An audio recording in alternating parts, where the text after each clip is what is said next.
Hello students, good morning. Hindi score with BR channel पर आपका स्वागत है। आज मैं आपके लिए लेकर आई हूँ क्लास 11th का आरोह भाग 1। ये 2 मिस्टेक से है, तो ये आरोह भाग 1 का गद्य खंड के MCQs हैं। तो हमने चैप्टर वाइज पहले इसका सारांश और प्रश्नोत्तर पढ़ लिए हैं। तो आज देखते हैं तीव्र गति के साथ गद्य काव्य के प्रश्नोत्तर MCQs। तो चलिए शुरू करते हैं। क्वेश्चन नंबर 1 है, दूध का दाम नामक रचना हिंदी साहित्य की किस विधा के अंतर्गत आती है? दूध का दाम नामक रचना हिंदी साहित्य की एक कहानी के अंतर्गत आती है। राइट रहेगा बी ऑप्शन। दूध का दाम कहानी के लेखक का क्या नाम है? दूध का दाम कहानी के लेखक का नाम है प्रेमचंद। राइट रहेगा ए ऑप्शन।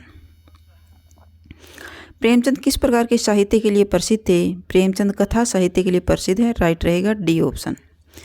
प्रेमचंद का जन्म कब हुआ था? प्रेमचंद का जन्म सन 1880 में हुआ था। राइट रहेगा बी ऑप्शन। प्रेमचंद का असली नाम क्या था? प्रेमचंद का असली नाम था धनपत राय। राइट रहेगा बी ऑप्शन। प्रेमचंद ने सर्वप्रथम किस प्रकाशन संस्था की स्थापना की थी? तो प्रेमचंद ने सर्वप्रथम सरस्वती प्रेस संस्था की स्थापना की थी। राइट रहेगा B option. Most important question बनता है, प्रेमचंद ने किस भाषा में लिखना आरंभ किया था? तो प्रेमचंद ने पहले उर्दू भाषा में लिखना आरंभ किया था। राइट रहेगा डी ऑप्शन। नेक्स्ट क्वेश्चन है, प्रेमचंद की कहानियाँ किस संग्रह में संकलित हैं? तो प्रेमचंद की कहानियाँ मानसरोवर संग्रह में संकलित हैं। मानसरोवर के कितने खंड हैं? इसमें 8 भाग हैं। प्रेमचंद का निधन कब हुआ था? प्रेमचंद का निधन सन 1936 में हुआ था। राइट रहेगा सी ऑप्शन। प्रेमचंद ने लगभग कितनी कहानियाँ लिखी हैं? तो प्रेमचंद ने लगभग 300 कहानियाँ लिखी हैं। राइट रहेगा सी ऑप्शन।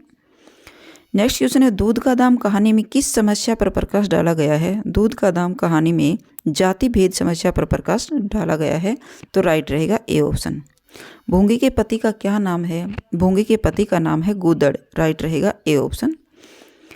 कितनी लड़कियों के बाद महेश नाथ के यहाँ लड़का हुआ था? 3 लड़कियों के बाद महेश नाथ के यहाँ लड़का हुआ था। राइट रहेगा सी ऑप्शन। अब मूछ मुंडाले दाढ़ीजार ये शब्द कहानी में किसने किसको कहे थे? ये शब्द भोंगी ने अपने पति गूदड़ को कहे थे। तो राइट रहेगा सी ऑप्शन। भोंगी ने बाबू महेश नाथ के लड़के को कितने समय तक अपना दूध पिलाया था? तो भोंगी ने बाबू महेश नाथ के लड़के को 1 वर्ष तक दूध पिलाया था। राइट रहेगा ए ऑप्शन। प्रस्तुत कहानी में देवताओं शब्द का प्रयोग किसके लिए किया गया है? तो प्रस्तुत कहानी में देवताओं शब्द का प्रयोग ब्राह्मणों के लिए किया गया है। तो राइट रहेगा डी ऑप्शन। गूदड़ की मृत्यु किस बीमारी के कारण हुई थी? गूदड़ की मृत्यु प्लेग की बीमारी के कारण हो गई थी। राइट रहेगा D option. Most important question बनता है भाई, भोंगी की मृत्यु का क्या कारण था? भोंगी की मृत्यु का कारण था सर्प के काटने से भोंगी की मृत्यु हो गई थी। राइट रहेगा बी ऑप्शन। मोटेराम शास्त्री ने बंधन किस वर्ग के लिए बताया है? मोटेराम शास्त्री ने बंधन मध्यम वर्ग के लिए बताया है। तो राइट रहेगा सी ऑप्शन। माता पिता की मृत्यु के पश्चात मंगल को किसने सहारा दिया था? मंगल ने महेश बाबू ने मंगल को सहारा दिया था। ये मंगल कौन है? भोंगी और गूदड़ का बेटा है मंगल। तो महेश बाबू ने इसको सहारा दिया था। राइट रहेगा बी ऑप्शन। मंगल की सबसे गहन दोस्ती किसके साथ थी? मंगल की सबसे गहन दोस्ती टॉमी कुत्ते के साथ थी। राइट रहेगा सी ऑप्शन। मैं बराबर घोड़ा ही रहूँगा कि सवारी भी करूँगा, ये शब्द कहानी में किसने किससे कहे थे? किसने कहे थे? ये मंगल ने कहे थे। राइट रहेगा ए ऑप्शन। जब महेश नाथ का बेटा उसको घोड़ा बनाता है तब उसने ये शब्द कहा था कि मैं बराबर घोड़ा ही रहूँगा कि सवारी भी करूँगा। मंगल ने कहा था। वारे आपका धर्म, यह वाक्य किसने कहा था? यह बाबू महेश नाथ ने कहा था। राइट रहेगा डी ऑप्शन। भोंगी और गूदड़ में किस बात को लेकर झगड़ा हो गया था? भोंगी और गूदड़ में महेश के लड़के के जन्म की बात को लेकर के झगड़ा हो गया था। राइट रहेगा ए ऑप्शन। नेक्स्ट है, मियाँ नसीरुद्दीन से संबंधित प्रश्नोत्तर। मियाँ नसीरुद्दीन नामक पाठ हिंदी साहित्य की किस विधा के अंतर्गत आता है? तो मियाँ नसीरुद्दीन एक संस्मरण के अंतर्गत आता है। राइट रहेगा सी ऑप्शन। मियाँ नसीरुद्दीन नामक पाठ की लेखिका का क्या नाम है? मियाँ नसीरुद्दीन नामक पाठ की लेखिका का नाम है कृष्णा सोबती। कृष्णा सोबती किस प्रकार के साहित्य के लिए प्रसिद्ध थी? कृष्णा सोबती कथा साहित्य के लिए प्रसिद्ध थी। कृष्णा सोबती और प्रेमचंद कथा साहित्य के लिए ही प्रसिद्ध थे, दोनों याद रखना, राइट रहेगा बी ऑप्शन। कृष्णा सोबती का जन्म कब हुआ था? कृष्णा सोबती का जन्म सन 1925 में हुआ था, राइट रहेगा ए ऑप्शन। कृष्णा सोबती का जन्म किस स्थान पर हुआ था? कृष्णा सोबती का जन्म गुजरात में हुआ था, राइट रहेगा सी ऑप्शन। मियाँ नसीरुद्दीन नामक पाठ कृष्णा सोबती की किस रचना से संकलित है? तो मियाँ नसीरुद्दीन हम हस्मत की रचना से लिया गया पाठ है, हम हस्मत काव्य संग्रह से लिया है, तो राइट रहेगा B option. Most important question बनता है, निम्नलिखित में से कृष्णा सोबती का कौन सा अमर पात्र है? तो कृष्णा सोबती का अमर पात्र है साहनी, राइट रहेगा बी ऑप्शन। मियाँ नसीरुद्दीन नामक पाठ में किसके व्यक्तित्व का शब्द चित्र अंकित किया गया है? तो इसमें मियाँ नसीरुद्दीन का शब्द चित्र अंकित किया है, तो राइट रहेगा सी ऑप्शन। नेक्स्ट है, मियाँ नसीरुद्दीन किस कला में प्रवीण थे? वो रोटी बनाने की कला में निपुण थे, राइट रहेगा डी ऑप्शन। मियाँ नसीरुद्दीन कैसे इंसान का प्रतिनिधित्व करते थे? तो मियाँ नसीरुद्दीन जो अपने पेशे को कला का दर्जा देते हैं, ऐसे ही इंसान का प्रतिनिधित्व करते थे, राइट रहेगा सी ऑप्शन। जब लेखिका गड़ैया मोहल्ले से गुजर रही थी तो उसे एक दुकान से कैसी आवाज़ सुनाई दी? तो एक आवाज़, कृष्णा सोबती गड़ैया मोहल्ले से गुजरी तो उसे पटापट की आवाज़ सुनाई दी, राइट रहेगा ए ऑप्शन। और ये पूछ लिया जाएगा कि कृष्णा सोबती कौन से मोहल्ले से गुजर रही थी? गड़ैया मोहल्ले से, याद रखिएगा। नेक्स्ट है, पटापट आटे के ढेर को सानने की आवाज़ को सुनकर लेखिका ने क्या सोचा था? तो पटापट आटे के ढेर को सानने की आवाज़ को सुनकर लेखिका ने सोचा कि सेवइयों की तैयारी हो रही है, राइट रहेगा बी ऑप्शन। मियाँ नसीरुद्दीन कितने प्रकार की रोटी बनाने के लिए मशहूर थे? मियाँ नसीरुद्दीन 56 प्रकार की रोटी बनाने के लिए मशहूर थे। मोस्ट इंपॉर्टेंट क्वेश्चन बनता है भाई, राइट रहेगा डी ऑप्शन। लेखिका ने मियाँ नसीरुद्दीन की सबसे पहले कौन सा प्रश्न किया था? आपसे कुछ सवाल पूछने थे, राइट रहेगा ए ऑप्शन। नेक्स्ट है, मियाँ नसीरुद्दीन ने लेखिका को क्या समझा था? मियाँ नसीरुद्दीन ने लेखिका को अखबार नवीस समझा था, राइट रहेगा सी ऑफिस। मियाँ नसीरुद्दीन ने अखबार के विषय में क्या कहा था? अखबार के विषय में मियाँ नसीरुद्दीन ने खोजियों की खुराफात कहा था, राइट रहेगा A option. Most important question बनता है, अखबार बनाने वाले और अखबार पढ़ने वाले दोनों को मियाँ नसीरुद्दीन ने क्या कहा है? तो मियाँ नसीरुद्दीन ने दोनों को नेठल्ला बताया है, राइट रहेगा बी ऑप्शन। लेखिका के अनुसार नसीरुद्दीन का खानदानी पेशा क्या था? लेखिका के अनुसार नसीरुद्दीन का खानदानी पेशा था नानबाई, राइट रहेगा D option. Most important question बनता है, मियाँ नसीरुद्दीन अपना उस्ताद किसे मानते हैं? मियाँ नसीरुद्दीन अपना उस्ताद अपने वालिद को मानते हैं, राइट रहेगा ए ऑप्शन। मियाँ नसीरुद्दीन शाह के वालिद का नाम क्या था? उनके वालिद का नाम था बरकत शाही, राइट रहेगा सी ऑप्शन। मियाँ नसीरुद्दीन के दादा का क्या नाम था?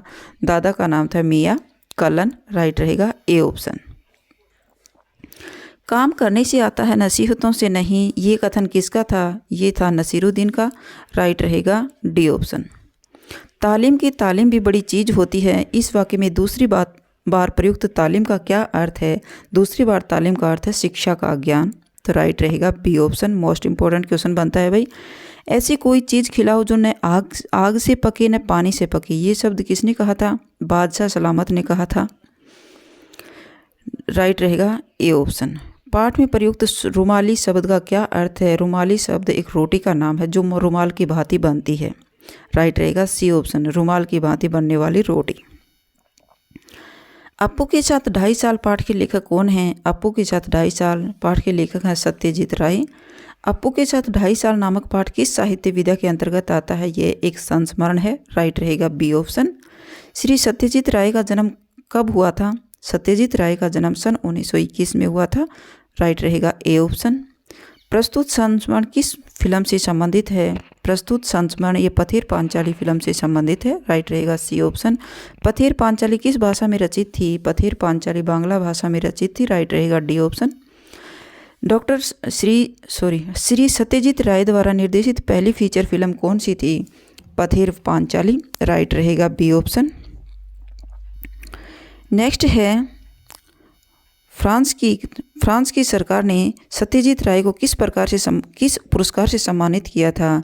तो फ्रांस की सरकार ने लेजर डी ऑनर पुरस्कार से सम्मानित किया था।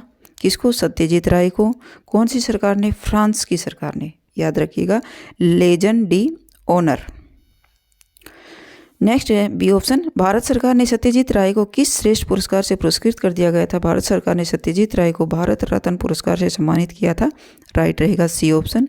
श्री सत्यजीत राय का निधन कब हुआ था? श्री सत्यजीत राय का निधन सन 1992 में हुआ था।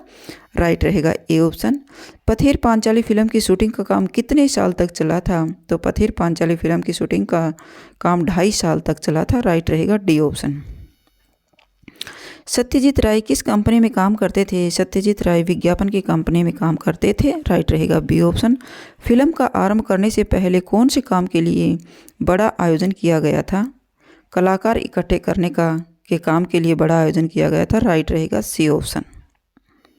अप्पू की भूमिका निभाने वाले लड़के का क्या नाम था? अप्पू की भूमिका निभाने वाले लड़के का नाम था सुबीर बनर्जी। इंदिरा ठाकुरून की भूमिका निभाने वाले वृद्धा का क्या नाम था? इंदिरा ठाकुरून की भूमिका निभाने वाले वृद्धा का नाम था चुनीबाला देवी। राइट रहेगा सी ऑप्शन। चुनीबाला देवी की आयु कितनी थी? तो चुनीबाला देवी की आयु 80 वर्ष थी। राइट रहेगा ए ऑप्शन। रेलवे लाइन के समीप बाला मैदान कौन से फूलों से भरा हुआ था? वो काशफूल के फूलों से भरा हुआ था। राइट रहेगा बी ऑप्शन, काशफूल। नेक्स्ट क्वेश्चन है, 7 दिनों के पश्चात आने पर फिल्मकार शूटिंग आरंभ क्यों नहीं कर सका था? क्योंकि जानवरों के द्वारा काशफूल खाए जाने के कारण फिल्मकार शूटिंग आरंभ नहीं कर सका। राइट रहेगा सी ऑप्शन। फिल्म में काम करने वाले कुत्ते का क्या नाम था? फिल्म में काम करने वाले कुत्ते का नाम था भूलो। फिल्म में अप्पू की माँ का क्या नाम था? फिल्म में अप्पू की माँ का नाम था सर्वजया। राइट रहेगा सी ऑप्शन। फिल्म में मिठाई वाले की भूमिका निभाने वाले का क्या नाम था? मिठाई वाले की भूमिका निभाने वाले का नाम था श्रीनिवास। राइट रहेगा ए ऑप्शन। फिल्म निर्देशक ने वर्षा का सीन किस मास में लिया था? फिल्म निर्देशक ने वर्षा का सीन अक्टूबर के महीने में लिया था। राइट रहेगा डी ऑप्शन। फिल्म में अप्पू का घर किस गांव में दिखाया गया है? फिल्म में अप्पू का घर बोडाल गांव में दिखाया गया है। पुकुर का क्या अर्थ है? पुकुर का अर्थ है पोखर। राइट रहेगा ए ऑप्शन। सुबोधा किस गांव का रहने वाला था? सुबोधा बोडाल गांव का रहने वाला था। राइट रहेगा बी ऑप्शन। साउंड रिकॉर्डिस्ट का क्या नाम था? साउंड रिकॉर्डिस्ट का नाम था भूपेन बाबू। राइट रहेगा सी ऑप्शन। नेक्स्ट चैप्टर है विदाई संभाषण। विदाई संभाषण पाठ के लेखक कौन हैं? तो विदाई संभाषण पाठ के लेखक हैं बाल मुकुंद गुप्त। राइट रहेगा बी ऑप्शन। प्रस्तुत पाठ लेखक की किस कृति में संकलित है? प्रस्तुत पाठ शिव शंभू के चीठे की कृति से लिया गया है। शिव शंभू का चीठा मोस्ट इंपॉर्टेंट रचना है। किसकी है? बाल मुकुंद गुप्त की। याद रखिएगा। राइट रहेगा सी ऑप्शन। नेक्स्ट क्वेश्चन है, बाल मुकुंद गुप्त का जन्म कब हुआ था? बाल मुकुंद गुप्त का जन्म सन 1865 में हुआ था। राइट रहेगा ए ऑप्शन। बाल मुकुंद गुप्त का निधन कब हुआ था? 1907 में बाल मुकुंद का निधन हो गया था। राइट रहेगा सी ऑप्शन। निम्नलिखित में से किस समाचार पत्र का संपादन बाल मुकुंद गुप्त ने किया था? तो बाल मुकुंद गुप्त ने भारत मित्र पत्र का संपादन किया था। राइट रहेगा ए ऑप्शन। इनमें से कौन सी रचना बाल मुकुंद गुप्त की नहीं है? तो मृगनयनी बाल मुकुंद गुप्त की नहीं है। खेल तमाशा बाल मुकुंद की है। शिव शंभू के चीठे बाल मुकुंद की है। चीठे और खत बाल मुकुंद की है। तो नहीं है। राइट रहेगा डी ऑप्शन, मृगनयनी नहीं है। बाल मुकुंद गुप्त किस प्रकार के पत्रकार हैं? बाल मुकुंद गुप्त एक राष्ट्रीय नवजागरण के पत्रकार हैं। राइट रहेगा सी ऑप्शन। लेखक ने यह विदाई संभाषण किस अंग्रेज शासक की विदाई के समय लिखा था? यह लॉर्ड कर्जन की विदाई के समय लिखा था। राइट रहेगा डी ऑप्शन। लेखक ने तीसरी शक्ति किसे कहा है? लेखक ने तीसरी शक्ति ईश्वर को कहा है। राइट रहेगा सी ऑप्शन। लेखक के अनुसार कौन सा समय ऋण उत्पादक होता है? लेखक के अनुसार बिछुड़ने का समय ऋणदायक होता है। राइट रहेगा सी ऑप्शन। बिछुड़ने के समय मन में किस रस का आविर्भाव होता है? बिछुड़ने के समय मन में वियोग रस का आविर्भाव होता है। राइट रहेगा ए ऑप्शन। शिव शंभू के पास कितनी गाय थी? शिव शंभू के पास 2 गाय हैं। राइट रहेगा ए ऑप्शन। शिव शंभू ने अपनी कौन सी गाय पुरोहित को दान में दे दी थी? शिव शंभू ने अपनी शक्तिशाली गाय पुरोहित को दान में दे दी थी। राइट रहेगा बी ऑप्शन। शक्तिशाली गाय किसकी प्रतीक है? शक्तिशाली गाय लॉर्ड कर्जन की प्रतीक है। राइट रहेगा सी ऑप्शन। कमजोर गाय किसका प्रतिनिधित्व करती है? कमजोर गाय एक साधारण जनता का प्रतिनिधित्व करती है। राइट रहेगा डी ऑप्शन। लॉर्ड कर्जन के शासनकाल रूपी नाटक का अंत कैसा था? लॉर्ड कर्जन के शासनकाल की रूपी नाटक का अंत दुखांत था। राइट रहेगा सी ऑप्शन। इस पाठ में सूत्रधार शब्द किसके लिए प्रयुक्त हुआ है? सूत्रधार शब्द लॉर्ड कर्जन के लिए प्रयुक्त हुआ है। राइट रहेगा बी ऑप्शन। नेक्स्ट है, किंतु पर्दे के पीछे एक और ही लीलामय की लीला हो रही है। इस वाक्य में लीलामय हुआ है। लीलामय किसको कहा गया है? ईश्वर को कहा गया है। राइट रहेगा डी ऑप्शन। नींद और भूख हराम करने का क्या अर्थ है? नींद और भूख हराम करना, परेशानी में डालना। राइट रहेगा सी ऑप्शन। बिस्तर गर्म राख पर रखना का क्या अर्थ है? बिस्तर गर्म राख पर रखना, मुसीबत को बुलाना। राइट रहेगा ए ऑप्शन। लॉर्ड कर्जन को किस मामले में पटखनी खानी पड़ी थी? लॉर्ड कर्जन को सेना अधिकारी की नियुक्ति के मामले में पटखनी खानी पड़ी थी। राइट रहेगा बी ऑप्शन। जार शब्द का प्रयोग किस देश के तानाशाह के लिए प्रयुक्त किया गया है? जार शब्द का प्रयोग रूस देश के तानाशाह के लिए प्रयुक्त किया गया है। राइट रहेगा सी ऑप्शन। नादिर शाह किस देश के तानाशाह थे? नादिर शाह ईरान देश के तानाशाह थे। कैसर शब्द किस देश के निरंकुश शासक के लिए प्रयुक्त किया गया है? कैसर शब्द जर्मनी देश के निरंकुश शासक के लिए प्रयुक्त किया गया है। राइट रहेगा बी ऑप्शन। लॉर्ड कर्जन का स्वभाव कैसा था? लॉर्ड कर्जन का स्वभाव जिद्दी था। राइट रहेगा सी ऑप्शन। नेक्स्ट है, दिल्ली में किस राजा की प्रार्थना पर नादिर शाह ने कत्लेआम रोक दिया था? दिल्ली में आसिफ जाह राजा की प्रार्थना पर नादिर शाह ने कत्लेआम रोक दिया था। राइट रहेगा डी ऑप्शन। बंगाल विभाजन किस वायसराय ने किया था? बंगाल का विभाजन लॉर्ड कर्जन वायसराय ने किया था। राइट रहेगा सी ऑप्शन। नर सुल्तान नामक राजकुमार ने अपने विपत्ति के दिन किस स्थान पर व्यतीत किया था? तो नर सुल्तान नामक राजकुमार ने नरवरगढ़ में अपने विपत्ति के दिन व्यतीत किए थे। नेक्स्ट चैप्टर है गलता लोहा। गलता लोहा नामक पाठ हिंदी गद्य साहित्य की कौन सी विधा के अंतर्गत आता है? तो यह कहानी के अंतर्गत आता है। गलता लोहा एक कहानी है। गलता लोहा शीर्षक कहानी के लेखक कौन है? शेखर जोशी। राइट रहेगा बी ऑप्शन।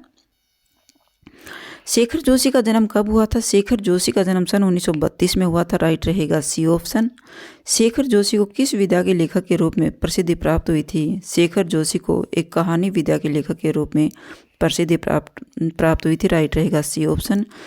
श्री शेखर जोशी को किस पुरस्कार से पुरस्कृत कर दिया गया था? श्री शेखर जोशी को पहल सम्मान नामक पुरस्कार से सम्मानित कर दिया गया था। राइट रहेगा ए ऑप्शन।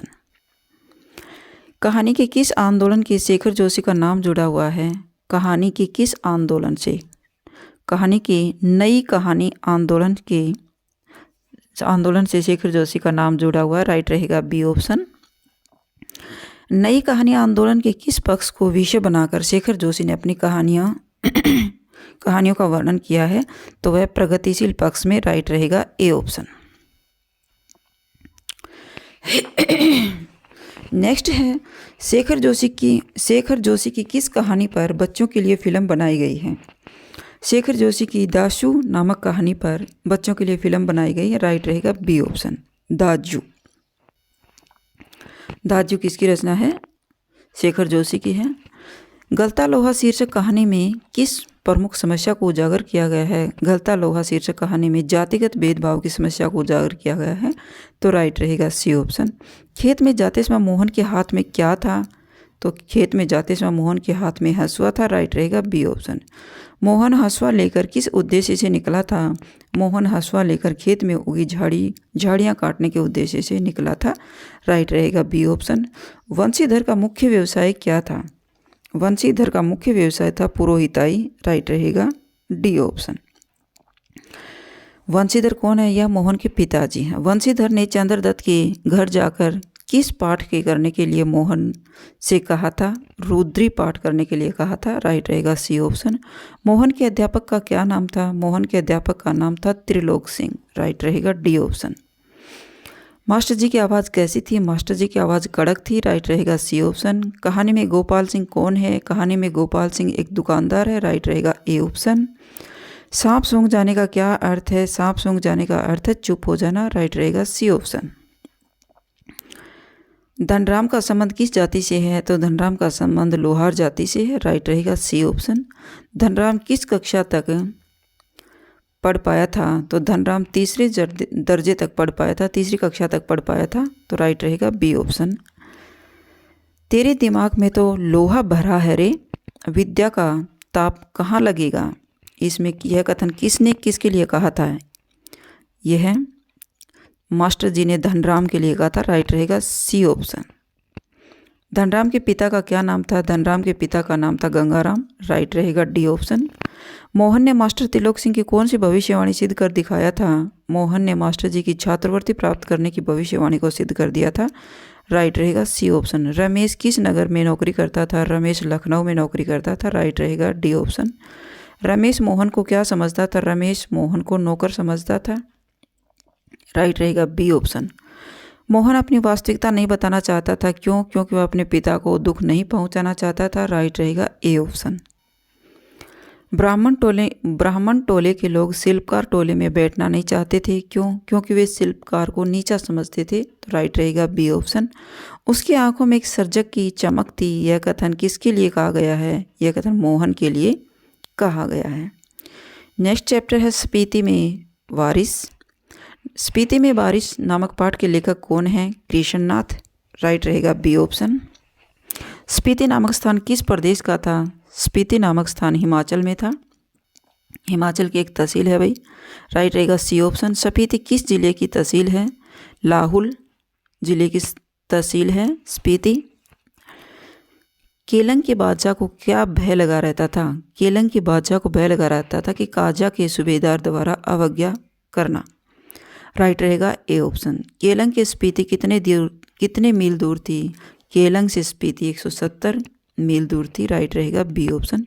केलंग से स्पीति संदेश कैसे भेजे जाते थे? वायरलेस सेट के द्वारा केलंग से स्पीति संदेश भेजे जाते थे। राइट रहेगा सी ऑप्शन। साम्राज्यों के टूटने के समय स्पीति की क्या स्थिति थी? साम्राज्यों के टूटने के समय स्पीति की एक स्वतंत्र होने की स्पीति थी। राइट रहेगा ए ऑप्शन। लेखक के अनुसार स्पीति की रक्षा कौन करता है? लेखक के अनुसार स्पीति की रक्षा उसकी भौतिक स्थिति करती है। राइट रहेगी ए ऑप्शन। स्पीति पर किस राजा ने आक्रमण किया था? स्पीति पर जोरावर सिंह ने आक्रमण किया था। राइट रहेगा बी ऑप्शन। लेखक के अनुसार स्पीति का क्षेत्रफल कितने वर्ग मील है? लेखक के अनुसार स्पीति का क्षेत्रफल 2155 वर्ग मील है। राइट रहेगा सी ऑप्शन। सन 1971 में स्पीति की जनसंख्या कितनी थी? 1971 में थी 7196 कुल जनसंख्या थी स्पीति की। राइट रहेगा डी ऑप्शन। नेक्स्ट है सन 1846 में अंग्रेजों को लाहौल स्पीति का राज्य किस राजा से प्राप्त हुआ था? ये अंग्रेजों को राजा गुलाब सिंह से प्राप्त हुआ था। राइट रहेगा ए ऑप्शन। सन 1847 में अंग्रेज शासकों ने स्पीति को किस जिले के साथ जोड़ दिया गया था? स्पीति को कांगड़ा जिले के साथ जोड़ दिया था। राइट रहेगा बी ऑप्शन। 1847 में 1873 में लाहौल स्पीति के प्रशासन के अधिकार किसे दिए गए थे? 1873 में लाहौल स्पीति के प्रशासन के अधिकार नौनों को दिए गए थे। राइट रहेगा ए ऑप्शन। हिमालय प्रदेश अलग राज्य कब बना था? सन 1966 में हिमालय अलग हो गया था। राइट रहेगा सी ऑप्शन। स्पीति समुद्र तल से कितनी ऊंचाई पर थी? 13,000 फीट की ऊंचाई पर थी। राइट रहेगा ए ऑप्शन। लेखक को किस बात का अचरज था? लेखक को बिना किसी साधन के लोगों के वहां रहने का अचरज था। ये लोग कैसे रह रही हैं? राइट रहेगा डी ऑप्शन। लेखक ने स्पीति में कौन सी घाटी कहा है? लेखक ने स्पीति को मध्य हिमालय की घाटी कहा है। राइट रहेगा बी ऑप्शन। स्पीति के पूर्व में कौन सा देश स्थित है? स्पीति के पूर्व में तिब्बत देश स्थित है। राइट रहेगा सी ऑप्शन। लेखक किसके अहंकार को चूर कर देना चाहता है? लेखक हिमालय की चोटियों की अहंकार को चूर कर देना चाहता है। राइट रहेगा डी ऑप्शन। लेखक इन चोटियों के मर्दन के लिए किसे निमंत्रण देता है? लेखक इन चोटियों के मर्दन के लिए युवाओं को निमंत्रण देता है। राइट रहेगा ए ऑप्शन। कालिदास ने किस क्षेत्र की वर्षा का वर्णन किया है? तो कालिदास ने हिमाचल के क्षेत्र की वर्षा का वर्णन किया। राइट रहेगा सी ऑप्शन। स्पीति में उगाई जाने वाली मुख्य फसल का क्या नाम था? तो स्पीति में जौ की फसल उगाई जाती है। राइट रहेगा डी ऑप्शन। नेक्स्ट है रजनी, जो एक धारावाहिक नाटक है, इसे एकांकी के नाम से जाना जाता है। रजनी नामक एकांकी की लेखिका कौन थी? तो इसकी लेखिका थी मनु भंडारी। राइट रहेगा बी ऑप्शन। एकांकी में किसका रिजल्ट निकलने वाला था? एकांकी में अमित का रिजल्ट निकलने वाला था। राइट रहेगा सी ऑप्शन। अमित किसका बेटा है? अमित लीला का बेटा है। राइट रहेगा बी ऑप्शन। अमित किस कक्षा का छात्र है? अमित 7वीं कक्षा का छात्र है। राइट रहेगा सी ऑप्शन। अमित को कौन सी मिठाई पसंद थी? अमित को केसरिया रसमलाई पसंद थी। राइट रहेगा डी ऑप्शन। अमित के मैथ्स में कुल कितने अंक आए थे? अमित के मैथ्स में कुल 72 अंक आए थे। राइट रहेगा सी ऑप्शन। अमित के मैथ्स में कम अंक आने का क्या कारण था? कम अंक आने का कारण था ट्यूशन न लेना। राइट रहेगा ए ऑप्शन। भी ट्यूशन न लेने के कारण उसके मार्क्स कम लगा दिए गए थे। अमित के मैथ्स टीचर का क्या नाम था? अमित के मैथ टीचर का नाम मिस्टर पाठक था। राइट रहेगा सी ऑप्शन। मिस्टर पाठक 7वीं कक्षा के कितने बच्चों को ट्यूशन करवाता था? 7वीं कक्षा के 22 बच्चों को ट्यूशन करवाता। राइट रहेगा डी ऑप्शन। तुम तुरंत ट्यूशन लेना शुरू कर दो वरना रह जाओगे, ये शब्द किसने किसको कहा था? ये मिस्टर पाठक ने अमित से कहा था। राइट रहेगा सी ऑप्शन। अमित के स्कूल का वार्षिक परीक्षा संबंधी क्या नियम था? कि वार्षिक परीक्षा की कॉपियां न दिखाना उनका एक नियम था। राइट रहेगा बी ऑप्शन। हेडमास्टर रजनी के चले जाने पर अपना गुस्सा किस पर करता है? वह चपरासी पर करता है। राइट रहेगा सी ऑप्शन। नेक्स्ट है हेडमास्टर के मिलने के पश्चात रजनी किसके कार्यालय में गई थी? तो हेडमास्टर से मिलने के पश्चात रजनी डायरेक्टर ऑफ एजुकेशन के कार्यालय में गई थी। राइट रहेगा डी ऑप्शन। नेक्स्ट है डायरेक्टर ऑफ एजुकेशन का चपरासी रजनी को डायरेक्टर ऑफ एजुकेशन का चपरासी रजनी को डायरेक्टर से क्यों मिलने नहीं देता था? क्योंकि उसने चपरासी को रिश्वत नहीं दी थी। राइट रहेगा बी ऑप्शन। रजनी ने डायरेक्टर को अपना परिचय किस रूप में दिया था? एक रिसर्च प्रोजेक्टर के रूप में दिया था। राइट रहेगा B option. Director of education के कार्यालय के पश्चात रजनी किस कार्यालय में जाती है? तो उसके पश्चात रजनी अखबार के दफ्तर में जाती है। राइट रहेगा ए ऑप्शन। अखबार का संपादक रजनी को क्या कहकर उसका साथ देता है? अखबार का संपादक रजनी को एक अच्छा सा राइट अप देकर तैयार करता है। राइट रहेगा बी ऑप्शन। सभा में अध्यापकों के द्वारा ट्यूशन के संबंध में क्या तर्क दिया गया था कि उन्हें वेतन कम मिलता है? राइट रहेगा ए ऑप्शन। रजनी अध्यापकों को क्या करने का परामर्श देती है? रजनी अध्यापकों को अन्याय के विरुद्ध आंदोलन करने का परामर्श देती है। राइट रहेगा बी ऑप्शन। रजनी शीर्षक कहानी में किस समस्या को उठाया गया है? रजनी शीर्षक कहानी में विद्यालयों में ट्यूशनों की समस्या को उठाया गया है। तो राइट रहेगा ए ऑप्शन। नेक्स्ट चैप्टर है जामुन का पेड़। जामुन का पेड़ पाठ किस विद्या के अंतर्गत आता है? तो जामुन का पेड़ कहाँ से व्यंग्य कथा के अंतर्गत आती है। राइट रहेगा ए ऑप्शन। जामुन का पेड़ पाठ के लेखक का क्या नाम था? कृष्ण चंद्र। राइट रहेगा सी ऑप्शन।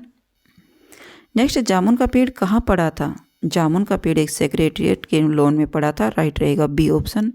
पेड़ के गिरने का क्या कारण था? पेड़ के गिरने का कारण था झखड़ आना, बहुत अधिक आंधी तेज हवा का आना, झखड़। राइट रहेगा ए ऑप्शन। पेड़ के नीचे दबने वाला व्यक्ति कौन था? तो पेड़ के नीचे दबने वाला व्यक्ति एक शायर था। राइट रहेगा सी ऑप्शन। सर्वप्रथम फाइल किसके कार्यालय में भेजी गई थी? सर्वप्रथम अंडर सेक्रेटरी के कार्यालय में भेजी गई थी। राइट रहेगा ए ऑप्शन। दूसरी बार फाइल किस विभाग में भेजी गई थी? तो दूसरी बार कृषि विभाग में भेजी गई थी। राइट रहेगा बी ऑप्शन। हार्टिकल्चर डिपार्टमेंट किससे संबंध रखता है? हार्टिकल्चर डिपार्टमेंट फल फूल वाले पेड़ पौधों से संबंधित रहता है। राइट रहेगा सी ऑप्शन। नेक्स्ट है एग्रीकल्चर डिपार्टमेंट ने वृक्ष को काटकर दबे हुए व्यक्ति को निकालने से क्यों इनकार कर दिया था? क्योंकि वह केवल खेतीबाड़ी से ही संबंध रखता है। राइट रहेगा ए ऑप्शन। हार्टिकल्चर डिपार्टमेंट ने जामुन के पेड़ को कटवाने से क्यों मना कर दिया था? विभाग के नियम के विरुद्ध होने के कारण कटवाने से मना कर दिया था। राइट रहेगा सी ऑप्शन। लेखक ने जामुन के पेड़ के पाठ के माध्यम से किस पर व्यंग्य किया गया है? कानून व्यवस्था पर व्यंग्य किया है। राइट रहेगा ए ऑप्शन। नेक्स्ट है जामुन का पेड़ पाठ में अधिकारियों का कौन सा व्यवहार व्यक्त होता है? इसमें अमानवीय व्यवहार व्यक्त किया गया है। राइट रहेगा बी ऑप्शन। दबे हुए व्यक्ति की कैसी दशा का चित्रण हुआ है? तो दबे हुए व्यक्ति की एक दयनीय दशा का चित्रण हुआ। राइट रहेगा सी ऑप्शन। पिटोनिया सरकार के प्रसंग के माध्यम से लेखक ने क्या दर्शाया है कि भारतीय सरकार की डुलमुल विदेश नीति? राइट रहेगा बी ऑप्शन। नेक्स्ट है सांस्कृतिक विभाग किस मामले से संबंध रखता है? तो सांस्कृतिक विभाग एक संस्कृति संबंधी मामलों से संबंध रखता है। राइट रहेगा डी ऑप्शन। प्रस्तुत पाठ में हास्य व्यंग्य के साथ साथ अन्य किस रस की धारा प्रवाहित हुई है? हास्य व्यंग्य के साथ साथ क्रूर रस की काव्य धारा भी प्रवाहित हुई है। राइट रहेगा ए ऑप्शन। वास्तव में पेड़ का संबंध किस विभाग से था? पेड़ का संबंध वन विभाग से था। राइट रहेगा बी ऑप्शन। प्रस्तुत कहानी में लेखक ने मनुष्य को क्या प्रेरणा दी? तो मनुष्य को मानवीय मूल्यों को अपनाने की प्रेरणा दी। राइट रहेगा सी ऑप्शन। माली को किस प्रवृत्ति का व्यक्ति दिखाया गया है? माली को दयालु प्रवृत्ति का व्यक्ति दिखाया गया है। राइट रहेगा डी ऑप्शन। प्रस्तुत कहानी में कवियों की किस प्रवृत्ति पर व्यंग्य किया गया है? तो प्रस्तुत कहानी में कवियों की एक स्वार्थीपन की प्रवृत्ति पर व्यंग्य किया गया है। राइट रहेगा A option. Next and last chapter है भारत माता। इसके बाद एक चैप्टर और भी है शायद। भारत माता 9 चैप्टर है। भारत माता पाठ के मूल उद्देश्य का क्या नाम था? मूल लेखक का क्या नाम था? जवाहरलाल नेहरू। राइट रहेगा सी ऑप्शन। यह पाठ जवाहरलाल नेहरू की किस पुस्तक में संकलित है? यह हिंदुस्तान की कहानी नामक पुस्तक में संकलित है। राइट रहेगा ए ऑप्शन।